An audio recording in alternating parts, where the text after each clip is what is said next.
Famille, ce n'est pas bon. Ouattara, Macron, ce n'est pas bon. Les gars, c'est gâté sûr. Ouattara qui passe son temps à accumuler des dettes. On pensait seulement que c'était la Côte d'Ivoire. Mais c'est gâté sur Macron. Vous savez que Macron, la politique française a essayé de manipuler la constitution française pour maintenir Macron au pouvoir. Mais ça a échoué. Lorsqu'ils ont essayé de parler de ça net, les Français sont sortis en même temps pour leur montrer que là, c'est pas parce qu'ils ne parlent pas qu'ils peuvent regarder tout faire. Hein. Ce n'est pas comme en Côte d'Ivoire. Hein. Voilà. Donc, chers frères, nous allons écouter cette vidéo-là qui démontre par A plus B comment c'est gâté sur Macron et Draman Ouattara. Bonjour l'Afrique et bonjour le monde. Mes interminables salutations à tous.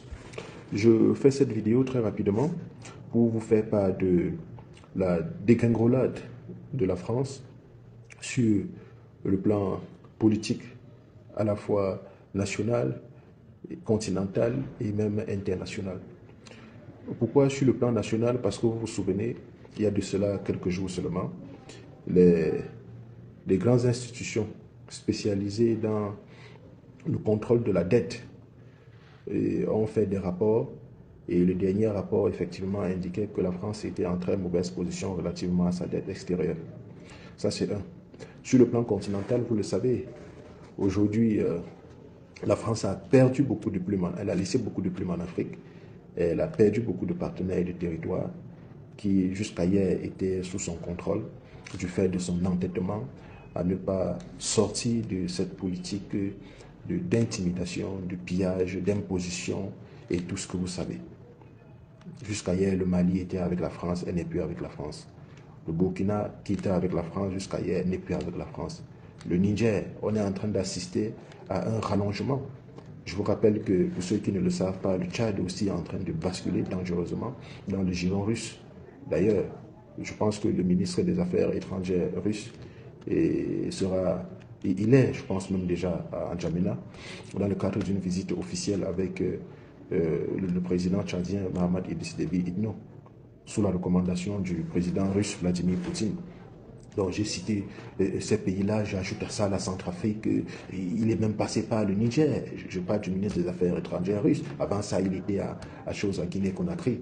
Donc vous voyez clairement que le territoire qui était hier sous l'autorité ou sur la coupole de la France est tout simplement en train de basculer. Ce qui me fait revenir sur cette actualité, c'est des manifestations qu'il y a eu à Paris il y a de cela quelques jours, je pense que c'était le samedi, où les gens sont sortis pour manifester leur soutien à l'endroit de la Nouvelle-Calédonie.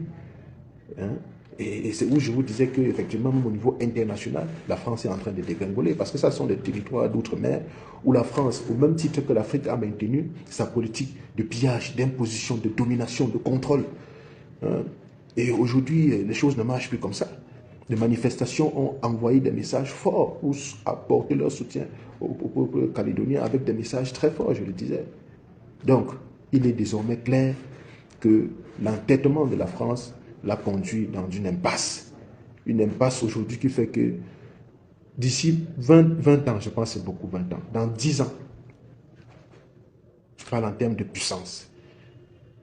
Je parlais de 20 ans, mais 20 ans c'est beaucoup.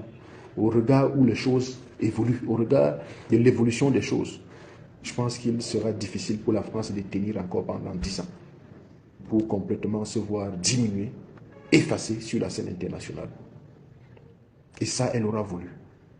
Parce que nous avons demandé depuis des années à entretenir autant pour moi une collaboration saine avec la France, mais malheureusement, elle ne l'a pas voulu. Elle ne l'a pas voulu. Elle a toujours voulu nous imposer les choses. Elle a toujours voulu manipuler nos dirigeants. Elle a toujours voulu piller nos richesses. Elle a toujours voulu maintenir une politique à la fois économique, sociale, culturelle, qui empêche l'Afrique de se développer.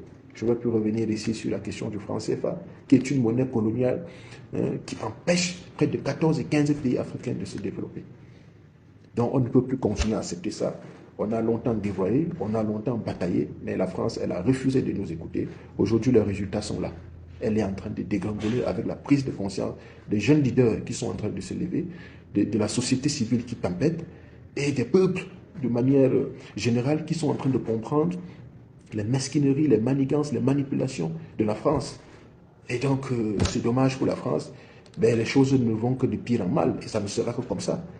Et donc, d'ici 5-10 ans, la France va retrouver l'Espagne, elle va retrouver le Portugal, qui jusqu'à hier étaient des grandes puissances, et qui aujourd'hui voilà, ne représentent plus rien sur la scène internationale. Donc la France n'est pas loin de ce schéma-là, et je pense que d'ici à là, elle va rejoindre l'Espagne, et je parlais du Portugal.